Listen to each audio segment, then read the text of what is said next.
Hi friends, welcome to Active Herbs. இன்னைக்கு இந்த வீடியோல நாம என்ன பார்க்க போறோம் அப்படினு பாத்தீங்கன்னா சளி இருமல் தொண்டவலி காய்ச்சல் இந்த மாதிரியான பிரச்சனைகளை எப்படி சரி பண்ணலாம். climate changesனால இந்த மாதிரியான பிரச்சனைகள் வந்து ரொம்பவே நார்மல் தான். in case நீங்க ரொம்பவே வந்து தொண்டவலி காய்ச்சலால ரொம்ப அவதிப்படுறீங்க இதை எப்படி சரி பண்ணனும் அப்படி நீங்க நினைச்சீங்கன்னா கண்டிப்பா நான் இப்ப சொல்ல போற இந்த ரெமெடி நீங்க ட்ரை பண்ணலாம். இன்ஸ்டன்ட்டாவே ஒரு 1 to 2 hours இந்த தொண்டவலி ப்ளஸ் வந்து ஓவரா சளி இருக்க மாதிரி மூச்சு விடுறதுக்குலாம் சிரமப்படுறீங்கன்னா கண்டிப்பா ட்ரை பண்ணி பாருங்க. சூப்பரான ரிசல்ட் இது அமையும். ஓகே ஃப்ரெண்ட்ஸ், வீடியோக்குள்ள போறதுக்கு முன்னாடி நம்மளோட சேனல் இதற்கு நீங்க சப்ஸ்கிரைப் பண்ணலனா நம்ம சேனலை சப்ஸ்கிரைப் பண்ணிக்கோங்க. பக்கத்துல இருக்கக்கூடிய பெல் பட்டனை கிளிக் பண்ணிக்கங்க. ஆல் என்ற ஆப்ஷன் செலக்ட் பண்ணிக்கங்க. அமோகம் ஹேர் ஆயிலை பத்தி நிறைய பேர் கேள்விப்பட்டிருப்பீங்க. இதை வந்து நான் சொல்றதை விட மீஷோல போய் நீங்க கமெண்ட் செக்ஷன்ல பார்க்கும்போது எல்லாம் யூஸ் பண்ண அத்தனை மக்களுமே வந்து 5 ஸ்டார் ரேட்டிங் எக்ஸலண்ட் ரேட்டிங் கொடுத்துருப்பாங்க. அது மட்டும் இல்லை மீஷோலேயே வந்து இது ரொம்ப நல்லா இருக்கு, நல்ல தலைமுடி வளர்க்கக்கூடியதுன்னு சொல்லிட்டு எம்டெஸ்டட் ரிசல்ட்டும் கொடுத்துருக்காங்க. நீங்க வந்து இதை தடவிட்டு வரும்போது ஒரு நாள் 2 நாள் உங்களுக்கு ஃபுல்லா வந்து முடி உதிர்தல் கம்ப்ளீட்டா ஸ்டாப் ஆயிடும். அதே மாதிரி வந்து ஒரு மாசத்துல வந்து உங்களுக்கு 1 ல இருந்து 2 இன்ச் வரைக்கும் முடி வளரும். முடி வந்து நல்லா வந்து கருமையாகவும் ரொம்ப நீளமாகவும் வளரும். நரைமுடிகள் சீக்கிரமே கருமையாகும்.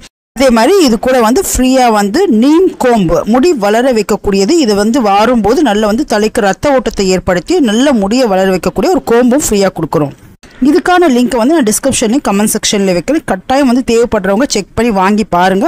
உங்களுக்கு ரொம்ப ரொம்ப பெஸ்ட் ரிசல்ட் காத்துட்டு இருக்கு. ஓகே ஃப்ரெண்ட்ஸ், வாங்க இப்போ நம்ம வீடியோக்குள்ள போகலாம். நார்மலாகவே பார்த்தீங்கன்னா இந்த பனிக்காலத்தில் மழை காலத்தில் காய்ச்சல் இந்த மாதிரியான பிரச்சனைகள்லாம் வர்றது ரொம்பவே நார்மல் தான். இது நம்ம பக்குவமாக வந்து கையாண்டாலே போதும். இது பெரிய பிரச்சனைகளை எதுவும் தராமல் சீக்கிரமாகவே சரியாயிடும். இதுக்குன்னு போயிட்டு நம்ம டாக்டர்ஸை பார்த்து நிறைய செலவு பண்ணுறது அப்படிங்கிறது வேஸ்ட்டு தான். ஹோம் ரெமெடி எப்போவுமே பெஸ்ட்டு. ஓகே ஃப்ரெண்ட்ஸ், இப்போ நம்ம இந்த ரெமெடி எப்படி பண்ணுறது அப்படிங்கிறத பார்த்துக்கலாம். இதுக்கான ஃபஸ்ட் இன்க்ரீடியன்ட் என்னென்னு பார்த்தீங்கன்னா சின்ன வெங்காயம். நார்மலாகவே சின்ன வெங்காயம் பொதுவாகவே நம்ம குக்கிங்க்கு மட்டும்தான் யூஸ் பண்ணுவோம். ஆனால் அதில் நிறைய ஊட்டச்சத்துக்களும் இந்த மாதிரியான பிரச்சனைகளை சரி பண்ணக்கூடிய காம்பனன்ட்ஸும் இருக்குது. இதில் இருக்கக்கூடிய அந்த anti bacterial plus anti inflammatory property இந்த சளி இருமல் மாதிரியான பிரச்சனைகளை தவிர்க்கிறதுக்கு ரொம்ப ரொம்ப ஹெல்ப்ஃபுல்லாக இருக்கும். இதில் இருக்கக்கூடிய கெமிக்கல் காம்பனன்ட்ஸ் ஆகட்டும், இதில் இருக்கக்கூடிய anti viral property microbial property இது எல்லாமே சுவாச பாதையில் சளி தங்குறதை சரி பண்ணும். அது மட்டும் இல்லாமல் நுரையீரல் சம்மந்தப்பட்ட பிரச்சனைகளையும் சரி நோய் எதிர்ப்பு சக்தியை கூட்டி கொடுக்கறதும் சரி கண்டிப்பாக இது ரொம்பவே ஹெல்ப்ஃபுல்லாக இருக்கும். ஸோ நம்ம சின்ன வெங்காயத்தை எடுத்துக்கலாம். அடுத்ததாக பார்த்தீங்கன்னா கருமிளகு. சளின்னு வந்துட்டாலே நம்ம எல்லாருக்கும் ஃபர்ஸ்ட் ஞாபகத்துக்கு வர்றது இந்த மிளகு தான். இதில் இருக்கக்கூடிய அந்த பெப்ரைன் அப்படிங்கிற கண்டென்ட்டும் சரி விட்டமின் சியும் சரி சளி இருமல் இந்த மாதிரியான பிரச்சனைகளை சரி பண்ணுறதுக்கு ரொம்பவே ஹெல்ப்ஃபுல்லாக. அது மட்டும் இல்லாமல் இதில் இருக்கக்கூடிய அந்த ஆன்டிபயோட்டிக் காம்பனண்ட் நம்மளோட சுவாச பாதையில் இருக்கக்கூடிய சளிகளை சரி பண்ணுறது மட்டும் இல்லாமல் சுவாச பிரச்சனைகளை சீராக்கிறதுக்கும் ஹெல்ப் பண்ணும். அது மட்டும் இல்லாமல் வறட்டு இருமல் மாதிரியான பிரச்சனைகளையுமே சரி பண்ணும். இதில் நம்ம ஆட் பண்ணக்கூடிய தேர்ட் இன்க்ரீடியன்ட் என்னென்னு பார்த்தீங்கன்னா துளசி இலைகள் தான். நீங்கள் 3 துளசி இலைகளை இதில் ஆட் பண்ணால் போதும். துளசி இலைகளுமே சரி இந்த மாதிரியான காய்ச்சல் சளி இருமல் தொண்டை வலி அதாவது சளி சம்மந்தப்பட்ட பிரச்சனைகளை சரி பண்ணுறதுக்கு ரொம்பவே ஹெல்ப் பண்ணும். அது மட்டும் இல்லாமல் நோய் எதிர்ப்பு சக்தியை கூட்டுறதுல ரொம்ப ரொம்ப பெரும் பங்கு வகிக்கும். துளசியை நீங்கள் நார்மலாகவே வெறும் வாயில் போட்டு மெல்றதே நிறைய பலன்களை வந்து உங்களுக்கு கொடுக்கும். துளசிக்கு அடுத்தபடி என்னென்னு பார்த்தீங்கன்னா தேன் வந்து பார்த்திங்கன்னா சளி சம்மந்தப்பட்ட பிரச்சனைகளை சரி பண்ணுறதுக்கு ரொம்ப ரொம்ப ஹெல்ப் பண்ணும். அது மட்டும் இல்லாமல் நுரையீரல் சம்மந்தப்பட்ட எல்லா பிரச்சனைகளுக்குமே ஒரு அருமையான தீர்வுன்னு சொல்ல போனால் தேனை சொல்லலாம்.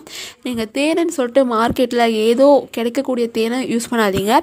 100% பியோர் தேனாக இருந்துச்சு அப்படின்னா கண்டிப்பாக நுரையீரல் சம்மந்தப்பட்ட பிரச்சனைகள் சரியாகி வரும்.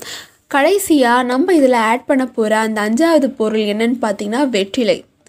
இது ஒரு அற்புதமான இலைனே சொல்லலாம். ஏன் அப்படின்னு பார்த்தீங்கன்னா இந்த சளி சம்மந்தப்பட்ட பிரச்சனைகளுக்கு ஒரு இன்ஸ்டன்ட் ரெமடினா இந்த வெற்றிலையே சொல்லலாம். ஏன்னா இதை நீங்கள் யூஸ் பண்ண ஒரு 1 to 2 ஹவர்ஸ்லேயே உங்களுக்கு சூப்பரான ரிசல்ட்டை கண்டிப்பாக கொடுக்கும். இது இந்த சளி இருமல் தொண்டவலி இந்த மாதிரியான பிரச்சனைகளுக்கு ஒரு நல்ல நிவாரணி. இதில் இருக்கக்கூடிய ஆன்டி வைரல் மற்றும் ஆன்டி பாக்டீரியல் ப்ராப்பர்ட்டி சூப்பரான ஒரு ரிசல்ட்டை கொடுக்கும். இப்போ நம்ம எப்படி இந்த இன்க்ரீடியண்ட்டை வச்சு இந்த ரெமெடி பண்ணுறது எப்படி யூஸ் பண்ணுறது அப்படிங்கிறதையும் பார்க்கலாம். நீங்கள் என்னென்னா வெற்றிலையை வந்து நல்லா கழுவி எடுத்துக்கோங்க. அதில் இருக்கக்கூடிய காம்பையும் நுனியும் வந்து நீங்கள் பிச்சு போட்டுடலாம். அடுத்ததான் இந்த வெற்றிலையில் நல்லா தேனை வந்து நீங்கள் தடவிக்கோங்க. அப்புறம் நாம் எடுத்துருக்கக்கூடிய அந்த சின்ன வெங்காயம் அது மட்டும் இல்லாமல் அந்த 3 துளசி இலை, கருமிளகு இது எல்லாத்தையும் வந்து இந்த வெத்தலைக்குள்ளே வச்சு மடித்து நல்லா ஃபோல்ட் பண்ணிக்கோங்க. வெத்தலை போடுறதெல்லாம் பார்த்துருப்பீங்க இல்லையா? ஸோ அந்த வெத்தலை போடுற மாதிரி ஃபோல்ட் பண்ணி வாயில் போட்டு நல்லா மென்று அதோட சாரை மட்டும் விழுங்குங்க. மற்ற இருக்கக்கூடிய அந்த சக்கையை நீங்கள் துப்பிடலாம். இந்த மாதிரி நீங்கள் பண்ணுறீங்க அப்படின்னா உங்களுக்கு கண்டிப்பாக 1 to 2 ஹவர்ஸில் இந்த தொண்டை வலியெல்லாம் சரியாகி வரும். ஓகே ஃப்ரெண்ட்ஸ், இந்த வீடியோவில் நான் இருமல் மாதிரியான பிரச்சனைகளுக்கும் சரி, முக்கியமாக தொண்டை வலியை சரி பண்ணக்கூடிய ஒரு இன்ஸ்டன்ட் ரெமடியை சொல்லியிருக்கேன். கண்டிப்பாக ட்ரை பண்ணி பாருங்கள். ஒரு சூப்பரான ரிசல்ட்டை இது கொடுக்கும். இன்கேஸ் இது உங்களுக்கு பிடிச்சிருந்துச்சுன்னா உங்கள் ஃப்ரெண்ட்ஸ் அண்ட் ஃபேமிலிக்கும் ஷேர் பண்ணுங்கள். இது வரைக்கும் நம்ம சேனல் நீங்கள் சப்ஸ்கிரைப் பண்ணாமல் பார்க்குறீங்க அப்படின்னா சப்ஸ்கிரைப் பண்ணுங்கள். இந்த வீடியோ பார்த்ததுக்கு நன்றி, வணக்கம்.